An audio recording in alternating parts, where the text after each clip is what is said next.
Do you feel things are getting more and more expensive recently? Do you have something that you found all of a sudden you can't afford? Well, let's talk about inflation today. I'm Saina, and welcome to today's show. Before I even start, there's one more thing I need to say. We are Factstyle, a news talk show that brings you the latest stories behind news every week. So if you're interested, make sure you subscribe to our channel. And without further ado, let's go to today's topic, inflation. Inflation in the U.S. rose unexpectedly to a staggering 8.6% last month. It's literally going through the roof, as it's a 40-year high. Back to then, it was during the 1980s oil glut, caused by falling demand right after the 1970s energy crisis. Well, this will actually be worse in the 1970s before it's over. The United States is now a debtor nation, and in the 1970s, we were a creditor nation. We have never printed nearly as much money as we have been printing. So what exactly is inflation? How would it affect our life? If you already know what inflation is, you can skip this part and jump directly to what impacts it has. In a nutshell, inflation is exactly the rate of increase in price over a given period of time, and is dictated by two factors, money supply and goods supply.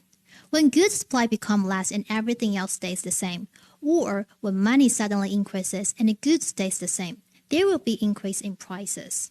What's even worse is when there are more money yet limited goods, then we're doomed to have inflation. An important indicator of inflation is called CPI, Consumer Price Index, which we often see in the news. With that in mind, you might start wondering what caused inflation in America this time. But before we get into that details, let's look at two unusual features of the high inflation in America this year. First of all, it's spread well beyond energy and goods, which are mostly influenced by jammed supply chain due to the COVID-19 pandemic and the Russia-Ukraine crisis. Even markets for second-hand cars got pumped up. And shelter, gasoline, and food are the three largest contributors to CPI increase. Secondly, it also rose sharply in quite a short time. Since the subprime crisis, inflation in the U.S. has remained quite low for almost a decade. Its annual inflation rates were always around 2% in recent years. Back in 2014 and 2015, it was even less than 1%. Yet, as of May this year, the year-on-year growth in CPI exceeded 7% for 6 consecutive months, which led to the current situation. Some people choose to calmly accept the reality. It's going to affect everybody. Food costs are up. Transportation costs are up. Housing is way up. The housing market is ridiculous. It's beyond ridiculous. Before you used to pay to fill up this car like $98. Now it's going to be more than $100. I feel as if the year is escalating. I feel like things are getting worse. Times is bad right now. Things in the economy, and nothing's getting better right now, in all honesty. Yet some went quite extreme on this. Right now, it's definitely helping. Gas is high. Just when you need extra money, it's an easy process. There's nothing really hard about it. So according to Ethan Harris, head of global economic research at the Bank of America, virtually every sector has higher than normal inflation. It's made its way into every nook and cranny of the economy. That's the thing that makes it concerning, because it means it's likely to persist. Okay, so we're talking about stubborn inflation. But what are the reasons behind it? If we were talking about the U.S. economy, there's one institution that we cannot avoid mentioning, the Federal Reserve.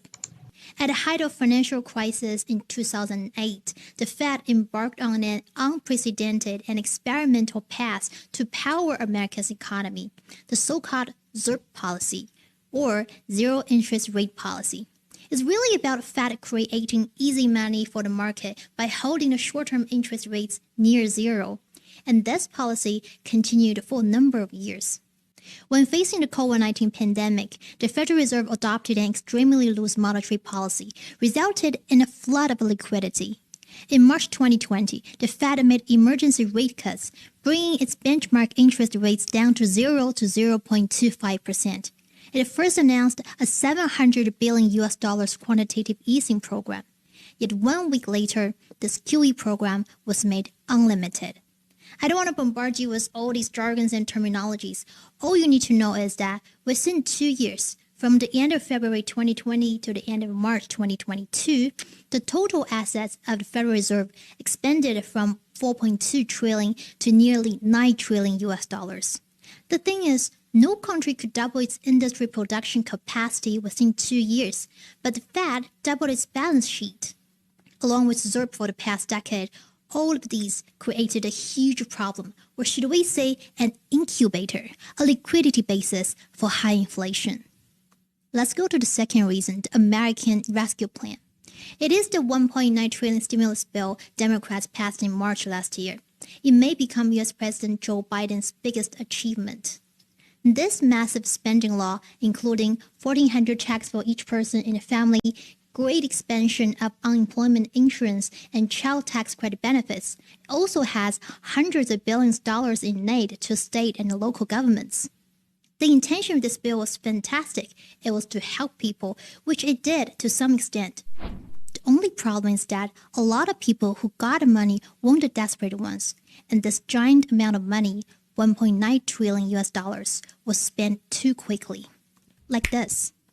This is when Warren Buffett described the spending bill as a buying frenzy, which made the American economy red hot in a speech back in March this year. They can't stop people from buying things, and we can't deliver them. And they say, well, that's okay, because nobody else can deliver them either, and we'll wait for 3 months or something. And sort of the backlog grows, and then we thought it would end when the $600 payments ended, and I think, around August of last year. It just kept going, and it keeps going, and it keeps going, and it keeps going. And I get the figures. This is what the problem is. The thing is, this spending bill has got nothing to do with helping America control its pandemic, which caused 1 million deaths already. The COVID-19 pandemic, which many countries spent huge efforts to fight, is still affecting the global supply chain and world trade. Remember at the very beginning, we were talking about what inflation is. When everyone has extra money and there are limited goods, the spending bill can't change the fact that many countries are still battling the pandemic and its effects. So no matter how the American Rescue Plan rescues America, if it can't help the world control COVID-19, it just puts more gasoline on the fire. And here comes the third reason. We all know that the U.S. is a country with a large economic and consumption volume. In fact, consumption expenditure accounts for more than 80% of its GDP. However, its industrial scale is relatively small, with manufacturing accounting for less than 11% of its GDP. There's a serious mismatch between domestic supply and demand, which is the structural cause of high inflation. Well, the truth is, U.S. used to be the world's largest manufacturing power, yet it prioritized the development of high-margin, high-tech industries and service industries by its technological advantage and dollar hegemony, and gradually transferred its low-margin, high-pollution manufacturing industry to other countries. Yet the long-term out-migration of factories has resulted in hollowing out a manufacturing industry. Although the White House hopes to rebuild its domestic manufacturing system through reindustrialization, it has made a little progress due to the cost disadvantage. So when the U.S. fiscal and monetary policies overheated demand, while industry hollowing led to insufficient supply, the gap between domestic supply and demand just widened, thus worsening the inflation. Trade protectionism is another reason behind high prices. Since the summer of 2018, former U.S. President Donald Trump imposed multiple rounds of tariffs on more than $500 billion US dollars in Chinese imports under Section 301 of the U.S. Trade Act of 1974. However, these tariffs, according to National Retail Federation, were paid by American companies, which ultimately drove up the prices paid by consumers. In fact, a lot of people don't know that tariffs are like taxes that normal people pay. In this case, between China and U.S. trade war, they are paid by American farmers, retailers, manufacturers, businesses, and consumers. Overall, tariffs have cost Americans more than $120 billion US dollars since the trade war began, according to tariffs heard Harlan. In an open letter that NRF wrote to U.S. President Joe Biden in May this year, it clearly stated that Ending the trade war is the most direct and effective policy to curb inflation in the US. Once tariffs on Chinese goods imposed during Trump's term are lifted, prices in the US can go down by 1.3%. Russia-Ukraine crisis is another reason that also caused sharp increases in price of commodities including crude oil, natural gas, minerals, and food, since both countries are major global resource exporters. Yet the current high inflation in the U.S. isn't only the product of two black swan events of COVID-19 and the Russia-Ukraine conflict. It is also an inevitable result of excessive fiscal and monetary policy stimulus, unbalanced industrial structure, and high tariffs. Speaking of the black swans, some are natural, some are man-made. Without the eastward expansion of NATO, the Russia-Ukraine crisis wouldn't happen. I explained how the U.S. fanned the flames in Ukraine in the last episode. If you're interested, you can go and have a look. In the face of a rising inflation, the U.S. has been forced to start a policy contraction process, which will inevitably increase the risk of economic stagnation and may even cause spillover effects on emerging economies, triggering a series of currency and debt crises. It may affect everyone's life even more and make our life much more expensive in the future. So that's it for today. Thanks for watching and remember to subscribe. I'll see you guys next time. Bye for now.